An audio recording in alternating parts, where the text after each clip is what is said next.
Ang breastfeeding o pagpapasuso ng gatas ay ang pinakamahalagang paraan ng pagpapakain sa mga sanggol. It serves as your baby's first vaccine. Ang breast milk ay isang katangi-tanging pinagkukunan ng sustansya dahil sa mga properties nito na naaangkop sa pangangailangan ng isang sanggol. Ayon sa World Health Organization, ang breastfeeding ay inirekomenda para sa mga sanggol mula kapanganakan hanggang 2 taong gulang dahil nakakatulong ito ng malaki hindi lamang sa kalusugan ng bata kundi na rin sa kalusugan ng ina. Pag-usapan natin ang mga iba't ibang komposisyon ng gatas ng ina. Sa mga unang araw pagkatapos sa panganak, mayroong gatas na galing sa ina na unang iniinom ng sanggol. Ito ay tinatawag na colostrum. Ito ay makapal, malapot at malalim na kulay ng orange na yellow. Marami itong mga vitamina, mineral at mga antibody. Ang susunod ay ang transitional milk. Ito ay tumatagal ng 2 hanggang 6 na araw pagkatapos sa panganak. Mayroon itong bluish white na kulay at may mas mataas na vitamina, taba at gloria. Ang pinakahuli ay ang mature milk. Ito naman ay tumatagal ng 10 hanggang 15 na araw pagkatapos ng panganak. Ito ay mas manipis at matubig at mayroon itong balansang taba, carbohydrates at protina. Ang pagkokolekta ng breast milk ay isang aspeto ng pagpapasuso para sa mga nagtatrabahong ina o mga inang may sakit. Ang pag-iimbak ng breast milk ay nasisiguro na patuloy ang pagtanggap ng sanggol sa mga benepisyo ng breast milk at mapanatili ang supply ng isang ina. Mahalaga ang magandang paghuhugas ng kamay at kalinisan sa pagpapasuso at inirekomenda ang paggamit ng elektrikong breast pump o pag-express gamit ang kamay.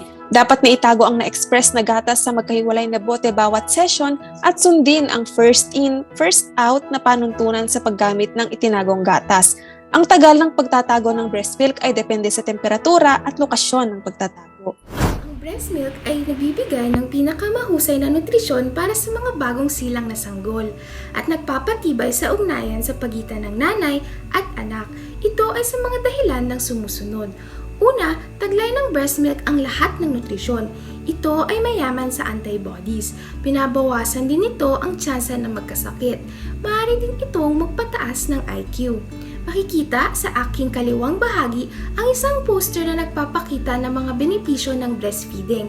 Mahalagang laging pangibabawin ang mga benepisyong ito ng pagpapasuso sa mga kasalukuyan at magiging ina pa lamang. Ang gatas ng ina ay nakakatulong pababain ng insidente ng pagtatae, impeksyon sa tenga at pag-ihi, necrotizing enterocolitis o sakit na kung saan apektado ang bituka ng premature babies, septicemia o lasa sa dugo at infant botulism.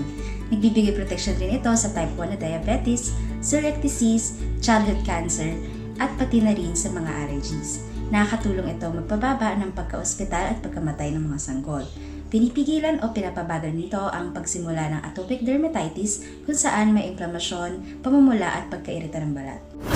Ano-ano naman ang mga kontraindikasyon sa pagpapasuso?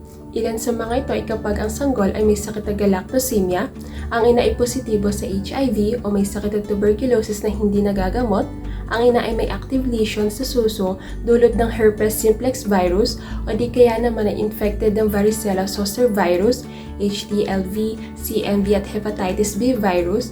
Pwede rin naman kapag ang ina ay gumagamit ang ipinagbabawal na gamot o ang ina ay umiinom ng anticonvulsants at sumasa ilalim sa chemotherapy o radiotherapy. Paano malalaman kung tama ang paraan ng pagpapasuso ng ina sa kanyang sanggol? Malalaman natin na ito ay tama kapag ang katawan ng sanggol ay nakaharap at malapit sa ina, ang buong katawan ng sanggol ay suportado, nakadikit ang baba ng sanggol sa dibdib ng ina at bukas ang bibig. Mas maraming areola ang nakikita sa itaas kaysa sa ibaba ng bibig. Ang leeg ng sanggol ay tuwid o bahagyang nakayuko, nakabukas ang ibabang labi. Kapag ang sanggol ay nakakabit ng mabuti, ito ay komportable at walang sakit para sa ina, at ang sanggol ay maaaring sumuso ng mabisa. Paano naman natin malalaman kung mali ang paraan ng pagpapasuso ng ina sa kanyang anak? Una, mapapansin natin na ang leeg ni baby ay nakabaluktot, maliit ang pagkakabuka ng bibig, at hindi nakalakip sa bibig ang buong utong o bilutong ng ina. Mas maraming bilutong ang nakikita sa ilalim ng bibig kaysa sa ibabaw. Ang dilan ay nasa loob ng bibig at hindi makakuha ng sapat na gatas. At kadalasan ay makakarinig tayo ng clicking sound na tila parang sinisisip lamang ni baby ang nipple at maaari itong magdulot ng sakit sa nipple ng nanay. Mga posisyon sa pagpapasuso. Una ay ang cradle hold. Ito ang pinakakaraniwang posisyon ng pagpapasuso.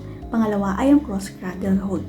Ito naman ay upang mapadali na ilapit ang iyong baby sa iyong dibdib o lumipat sa mas komportableng posisyon habang siya ay nakalatch. Pangatlo ay ang football hold. Kung may malalaki kang dibdib o nasesaryan, mas komportable ang posisyon na ito para sa iyo.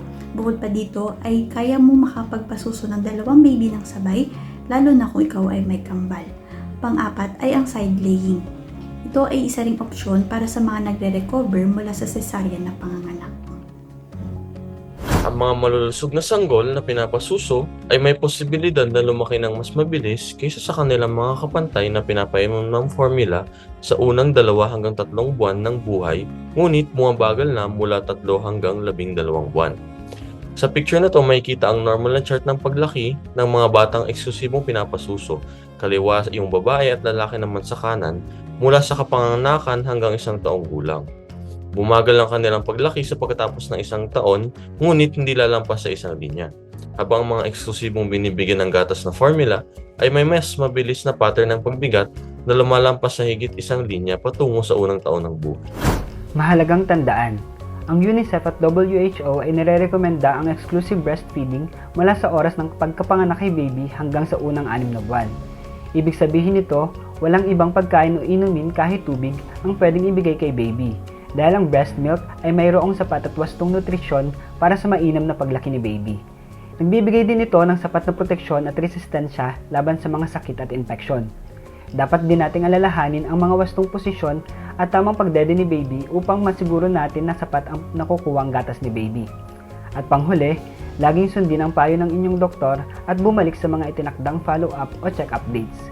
Kung may iba pa kayong katanungan o concern, magtungo lamang sa pinakamalapit na barangay health center o sa inyong doktor para masagot at matulungan kayo. Maraming salamat!